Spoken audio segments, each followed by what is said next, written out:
let's start our sixth lesson. Voice. Voice એટલે અભિવ્યક્તિ. There are two voices. અભિવ્યક્તિ કેટલી હોય છે? તો કે બે હોય છે. એક છે એક્ટિવ વોઇસ અને સેકન્ડ છે પેસિવ વોઇસ. એક્ટિવ વોઇસ કેને કહેવાય? તો કે ક્રિયાપદનો મૂળ ભેદ. In the active voice, the subject is the doer of the action. Active વોઇસમાં શું હોય? જે ક્રિયા થાય છે એ કોના દ્વારા થાય છે? કર્તા છે એના દ્વારા થાય છે. એટલે વાક્યમાં કર્તા છે એ શું હોય છે? ક્રિયાનો કરનાર હોય છે. એક્ટિવ વોઇસમાં મહત્વ અથવા પ્રધાનતા સૌથી વધારે કોની હોય? તો કે કર્તાની હોય છે. કોની હોય? કર્તાની. ઉદાહરણ છે આઈ ટેક એન આઈસ્ક્રીમ. મેં આઈસ્ક્રીમ લીધો છે. આમાં ક્રિયા લેવાની થાય છે. આઈસ્ક્રીમ લેવાની કોના દ્વારા? તો કે મારા દ્વારા. તો અહીંયા કરતા આઈ જે છે એની પ્રધાનતા વધારે છે કે મેં આઈસ્ક્રીમ લીધો છે. સેકન્ડ છે પેસિવ વોઇસ. પેસિવ વોઇસ એટલે ક્રિયાપદનો સહી ભેદ. In the passive voice, action is done to the subject. એટલે આમાં વાક્યમાં થતી ક્રિયા છે ક્યાં થાય છે? એટલે કર્તાની ઉપર થાય છે. કર્તા ઉપર ક્રિયા થઈ છે એ કેમ આવે? તો કે પેસિવ વોઇસ માં. પેસિવ વોઇસ માં કોની પ્રધાનતા મહત્વ કોનું વધારે હોય? તો કે ઓબ્જેક્ટ નું. કેનું હોય? ઓબ્જેક્ટ કર્મ છે એનું. Let's example. An ice cream is taken by me. તો અહીંયા એન આઈસ્ક્રીમ ઓબ્જેક્ટ છે પહેલા આવી ગયો. એની પ્રધાનતા વધી ગઈ કે આઈસ્ક્રીમ મારા દ્વારા લેવાય છે. કોના દ્વારા? તો કે મારા દ્વારા. પણ શું? તો કે આઈસ્ક્રીમ. એન આઈસ્ક્રીમ ઓબ્જેક્ટ છે એની પ્રધાનતા વધી જાય છે. તો એને શું કહેવાય? Passive voice. પેસિવ વોઇસ માં કરતા એ શું હોય છે? ક્રિયા કરનાર નથી હોતો પણ ક્રિયા છે એ તેના પર થાય છે. આ ઉદાહરણમાં જે પ્રમાણે જોયું એ કે આઈસ્ક્રીમ છે એ મારા દ્વારા ખવાય છે. નેક્સ્ટ છે how to change the voice. Active માંથી પેસિવ માં કઈ રીતે બદલવું? તો એના માટે અહીંયા તમને 3 સ્ટેપ આપેલા છે. પહેલું શું છે? Bring the object to subject position. એટલે કર્મને ક્યાં લાવશો? કર્તાના સ્થાને લાવો. વાક્યમાં પહેલા શું શોધશો? કર્મ. કર્મને શોધીને ક્યાં લાવશો? કર્તાના સ્થાને મૂકવાનું. Take the subject after verb and place the word by before it. હવે કર્તાને ક્યાં લઈ જશો? ક્રિયાપદની પાછળ. કર્તા હોય વાક્યનો એક્ટિવ વોઇસમાં એને ક્યાં લઈ જશો? ક્રિયાપદની પાછળ લઈ જઈ અને તેની આગળ શું મૂકવાનું? બાય. એટલે કે કર્તા તમે જે મૂકો ક્રિયાપદની પાછળ પણ કર્તાની આગળ તમે શું મૂકશો? તો કે બાય શબ્દ છે એ મૂકવાનો. Third, change the verb to the passive form. અને ક્રિયાપદને શું કરશો? પેસિવ વોઇસના રૂપમાં બદલો. તમારું ક્રિયાપદ છે કોઈ પણ કાર્ડનું હોય એને એ કાર્ડના આધારે પેસિવ વોઇસમાં તમારે બદલવાનું રહેશે. How to change the verb from subject case two object case. એટલે કર્તા વિભક્તિ. સબ્જેક્ટ કેસ એટલે કર્તા વિભક્તિ અને ઓબ્જેક્ટ કેસ એટલે કર્મ વિભક્તિ. તો કર્તા વિભક્તિ છે એમાંથી કર્મ વિભક્તિમાં કઈ રીતે રૂપાંતરણ થાય અથવા તો કયા કયા રૂપાંતરણ આવે? આઈ. તો આઈ નું હંમેશા શું થઈ જશે? મી. આ બધા વર્ડ્સ છે એ યાદ રાખવાના છે. યુ. તો યુ નું શું થઈ જશે? શી. શી નું હર. The boy. કોઈ પણ નામ હોય તો એ એઝ ઇટ ઇઝ એમાં કઈ ચેન્જ આવે નહીં. તો ધ બોય નું ધ બોય. વી. વી નું શું આવશે? અસ. હી. હી નું હિમ. ધે નું ધેમ અને ઇટ નું ઇટ્સ.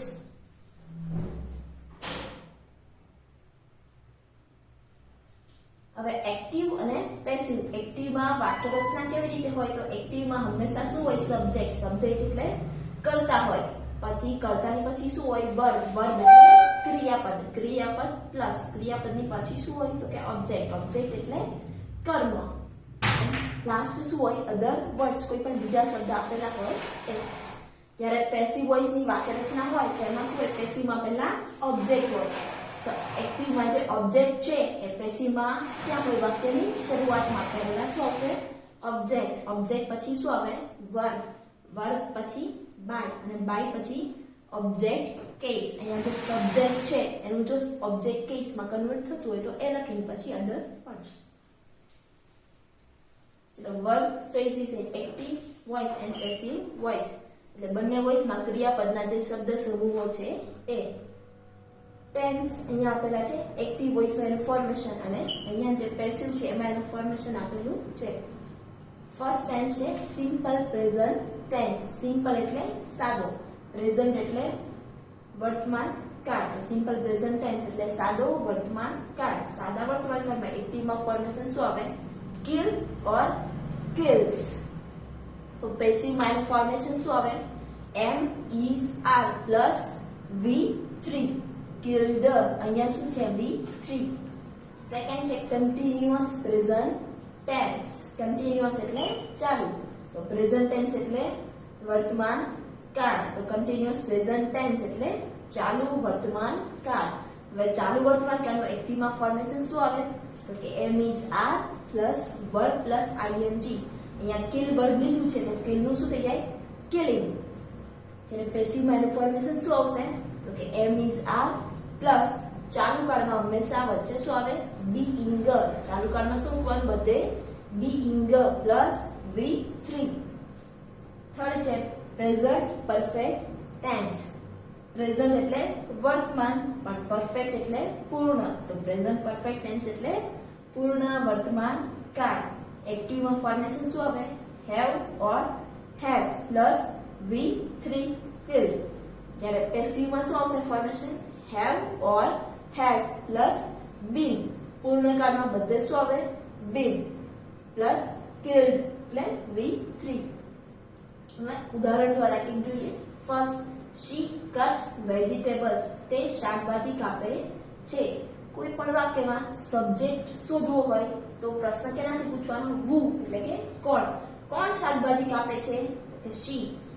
તો who થી પ્રશ્ન પૂછો તો કોણ, અને જવાબ જે મળે એ તમારો શું હોય? સબ્જેક્ટ. એટલે સબ્જેક્ટ અહીંયા શું છે? she. જ્યારે વેજીટેબલ્સ એટલે શાકભાજી, ઓબ્જેક્ટ શોધવા માટે what અથવા તો whom, શું અથવા તો કોને, એનાથી પ્રશ્ન પૂછો અને જવાબ જે મળે એ શું હોય? ઓબ્જેક્ટ. તે શું કાપે છે? તો જવાબ મળે કે વેજીટેબલ્સ. તો શું થી પ્રશ્ન પૂછો એટલે જવાબ શું મળ્યો? વેજીટેબલ્સ. તો વેજીટેબલ્સ એ શું બનશે? ઓબ્જેક્ટ. હવે પેસિવમાં કન્વર્ટ કરવા, પેસિવમાં પહેલા શું આવે? ઓબ્જેક્ટ. તો આ સેન્ટેન્સમાં ઓબ્જેક્ટ કયો છે? વેજીટેબલ્સ. તો અહીંયા પહેલા શું આવશે? વેજીટેબલ્સ. હવે અહીંયા વર્બ શું આપ્યું છે? કટ્સ. કટ્સ એટલે કયો કાળ થાય? તો કે સિમ્પલ પ્રેઝન્ટ ટેન્સ. અહીંયા આપ્યું છે કિલ્સ ઓર કટ્સ. તો એનું પેસિવમાં ફોર્મેશન શું આવે? તો કે am is are plus V3. તો અહીંયા વેજીટેબલ્સ એ શું છે? બહુવચન છે. પ્લુરલ હોય તો એમ ઇઝ આર, એમાંથી શું આવે? તો કે આર. હવે કટ વર્બ છે એનું V3. તો કટ નું V3 શું આવે? કટ. પછી શું આવે? બાય. અને she છે તો સી એનું ઓબ્જેક્ટ કેસ એટલે શું બની જાય? Her. Second example, she is cutting vegetables. તેની શાકભાજી કાપી રહી છે. એનામાં સબ્જેક્ટ કયો છે? તો કે she. વર્બ તો કે is cutting. ઓબ્જેક્ટ તો કે વેજીટેબલ્સ. હવે પેસિવમાં કન્વર્ટ કરો તો પહેલા શું આવે? ઓબ્જેક્ટ. આ વાક્યમાં ઓબ્જેક્ટ કયો છે? કે વેજીટેબલ્સ. એટલે પહેલા વેજીટેબલ્સ આવશે. વેજીટેબલ્સ પ્લુરલ, એટલે પ્લુરલ સાથે શું આવે? તો કે આર. અહીંયા is cutting એટલે કયો કાળ થયો? is અને વર્બની પાછળ ing છે એટલે કન્ટિન્યુઅસ પ્રેઝન્ટ ટેન્સ. તો એક્ટિવમાં am is are plus killing. તો અહીંયા છે is cutting. તો પેસિવમાં ફોર્મેશન શું આવે? Am is are plus been plus killed. અહીંયા વેજીટેબલ્સ છે એની સાથે પ્લુરલ ફોર્મ એટલે આર આવશે. હવે ચાલુ કાળમાં હંમેશા શું આવે? બીઇંગ. એટલે અહીંયા શું આવશે? બીઇંગ પ્લસ કટ નું V3 એટલે શું આવશે? કટ. બાય અને she એનું ઓબ્જેક્ટ કેસ એટલે શું આવે? Her. Third, she has cut vegetables. તેણે શાકભાજી કાપ્યા છે. આમાં સબ્જેક્ટ કયો છે? કે she has cut. તો આ શું બનશે? વર્બ. અને વેજીટેબલ્સ તો એ શું બનશે? ઓબ્જેક્ટ. હવે પેસિવમાં કન્વર્ટ કરો તો પહેલા શું આવે? વેજીટેબલ્સ has cut એટલે કયો કાળ થયો? તો કે present perfect tense. has plus V3. તો અહીંયા has પ્લસ V3 છે. તો એનું પેસિવમાં ફોર્મેશન શું આવે? તો કે have has plus been plus V3.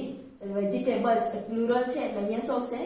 have plus been એટલે been અને V3. તો કટ નું V3 cut. By object case, she નું ઓબ્જેક્ટ કેસ એટલે શું આવશે? હર. So let's learn another example.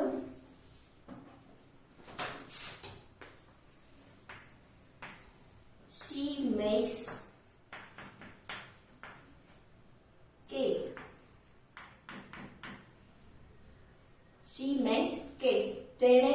બનાવી છે. હવે પ્રશ્ન બનાવે વુ, સબ્જેક્ટ શોધવો હોય તો પ્રશ્ન ક્યાંથી બને? વુ. કોણે કેક બનાવી છે? કોણે, તો કે શી. તેણે બનાવી છે તો શી છે એ શું બનશે અહીંયા? સબ્જેક્ટ. ક્રિયા કઈ થાય છે? તો કે બનાવવાની, તો અહીંયા મેક્સ એ શું બનશે? વર્બ. તેણે તે શું બનાવે છે? તો જવાબ શું મળે? કે કેક બનાવે છે. શું થી પ્રશ્ન પૂછો તો જવાબ શું મળે? કેક. તો કેક શું બનશે? ઓબ્જેક્ટ. આ થોડું એક્ટિવ. હવે આપણે પેસિવ માં કન્વર્ટ કરવું હોય તો પેસિવ માં હંમેશા પહેલા શું આવે? તો કે ઓબ્જેક્ટ. તો ઓબ્જેક્ટ આપણો કયો છે? કેક. એટલે પહેલા શું લખવાનું? કેક. પછી વર્બ, અહીંયા મેક્સ. વર્બ આપ્યું છે મેક્સ, એટલે કયો કાળ થાય? તો કે સિમ્પલ પ્રેઝન્ટ ટેન્સ. તો સિમ્પલ પ્રેઝન્ટ ટેન્સ એનું પેસિવ માં ફોર્મેશન શું આવે?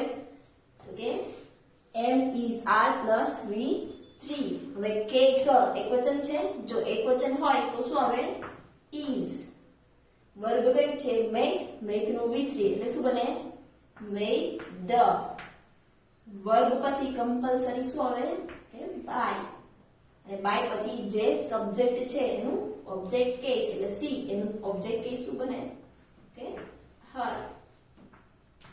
So I hope all understand.